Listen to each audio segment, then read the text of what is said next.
Welcome back. So the fun begins.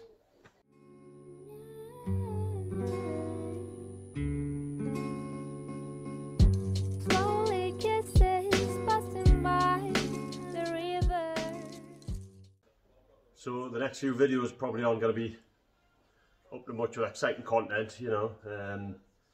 Effectively, I've been doing is just stripping off the underseal off the underside. What I'll try and do is slip a couple of repairs in the meantime as I'm going through it. I've already stripped off the underside and the rear wheel arch. Nothing really that I wasn't expecting in there. A few repairs to it. Got a healthy repair on the chassis leg to do. I think I'm gonna probably remove this little outrigger, drill the spot welds out, because I've got a little hole here that I need to repair on the chassis leg as well.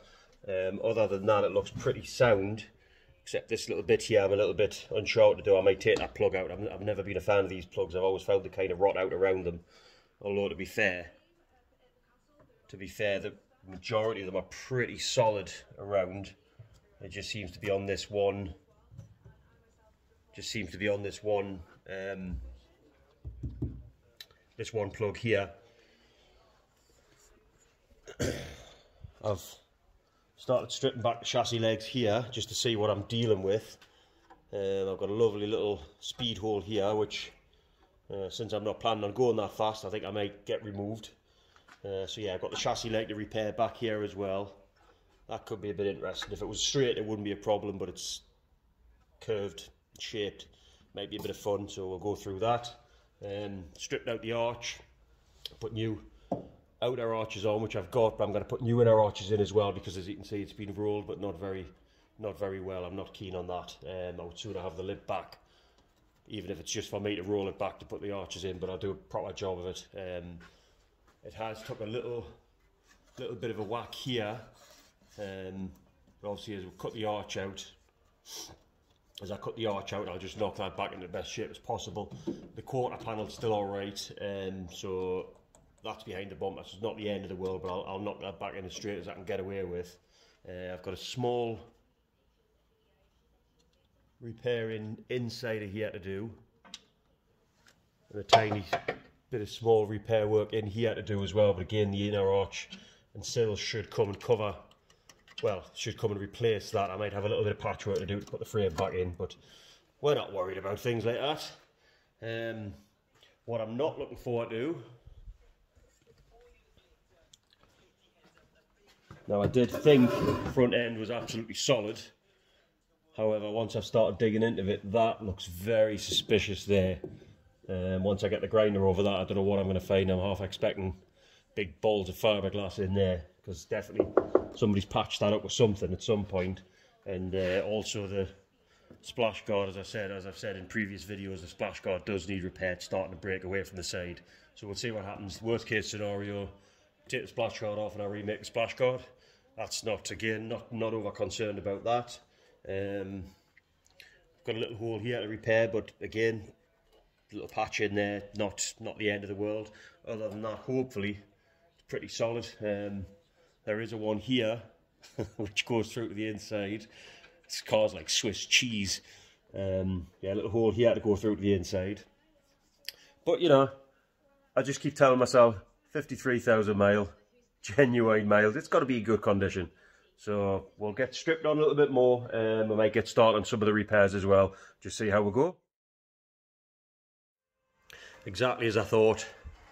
That's some lovely handiwork there. That's all been covered with sealer, bodge, God knows what else. I can actually see through to the inside of the car right there. But yeah, you can see where obviously they've done previous repairs on a previous repair on a previous repair. Why would anybody do that? I do not know. To me, common sense would say just cut the whole thing out and start again, instead of trying to patch it in 1, 2, 3 pieces. So So yeah, so I think we'll be just cutting that off there, do the repairs here and here, down here that's needed, and see where we go. So I think that's maybe the next thing I'll do will be to lob that off. It's no point in cleaning it any more than it is. It's just wasting time cleaning up parts that are no good for it, basically. Pretty much says it all, that really, doesn't it? You think you've got a half decent car. This bit here was actually held together completely with silicone on the inside. As soon as I started pushing and prodding on that, it just gave way. And this piece here was actually on the inside there.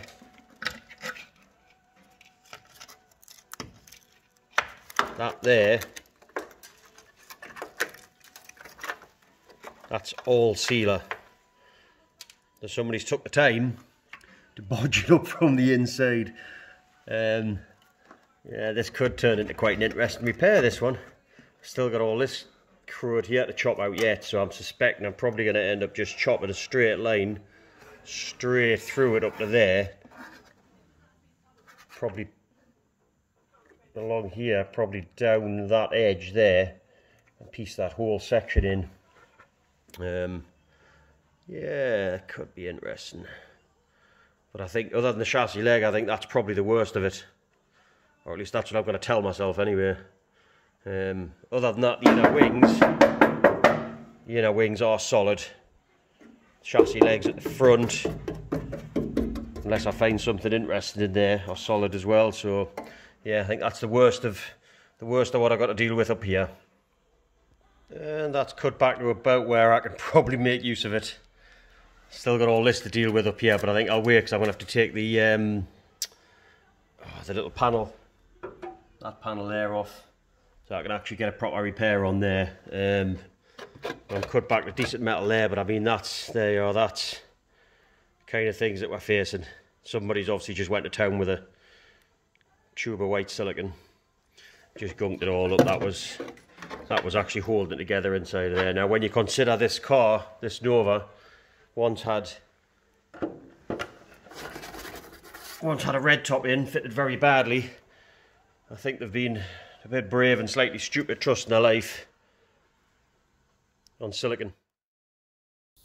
Drilled out the spot welds on the outrigger, removed that. What I'll do is I'll blast that and get that cleaned up and ready to go back on. I've cut out the little patch for this little hole that you see here, welded it in, ground it back all nice and flush, chopped out the little bit of chassis here where the rust is, re-welded a new plate in, not forgetting to refill the two little spot welds that I need to put in, which secures it to the thick steel structure inside the chassis leg.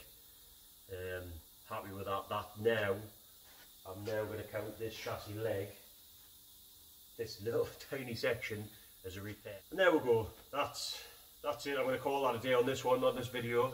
Hopefully I've not made it too long for you. It has been a little bit monotonous and tedious. Stripping off, I would say, all the underseal, but I've took the thick of it off. I've still got like the little corners and little grooves and places to get into, and that'll take a little bit more time, but I wanted to just sort of see exactly what it was I was working with and dealing with. As you can see in the video, I've managed to get the chassis leg repaired.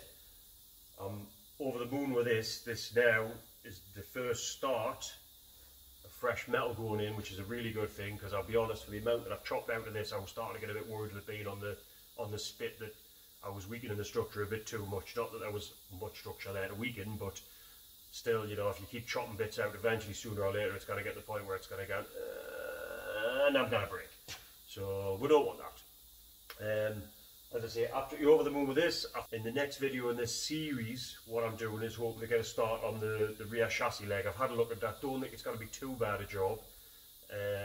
Well, compared to these, it's a horrible job, but compared to the whole scale of the thing, not too bad a job. Again, if you just tackle these little jobs one at a time, I find that's about the easiest way you're going to be able to get through it all. If I stripped all this off and stood back and looked at it with all the holes and rust rot everywhere, I'll be like, not really want to do the job, you know, kind of put as a hobby. Overphased, you know, overphased with it. Too much, don't want to do that. So, yeah, chassis leg's done, repaired. Rear chassis leg next time. Hopefully I'll get that in a one-parter. do the repairs on there, and then once that's done, then I can start and tackle this little wondrous section up here that I'm still sort of scratching my head on a little bit. But to be fair, once the rear chassis leg's done and this is done, that's the underside of this done. I'm going to leave the sills until such times as I'm getting the other side done as well, and then what I'll do is I'll rotate it on 45 degrees so I can actually work with it here a little bit easier. But once I've got the floor pan itself done, then I'll be happy with that. That's the machine. That's the shell returned back with some sort of strength. From there, I know there's strength in them, but from there it's got to be a bit of cosmetics. So yeah. Once again, I'd like to thank all the new subscribers. If you haven't already subscribed, why not? It's such a simple process, and if you bash the blue bell, you know, you get to see about all these new videos that I'm chucking out there that it'll save us having to basically spam Facebook with, that I'm sure people are probably getting quite sick of now. So yeah, thanks for all the new subscribers. Fingers crossed we can wade through this in a relatively good time. Yeah, thanks for watching. We'll see you next time. Cheers.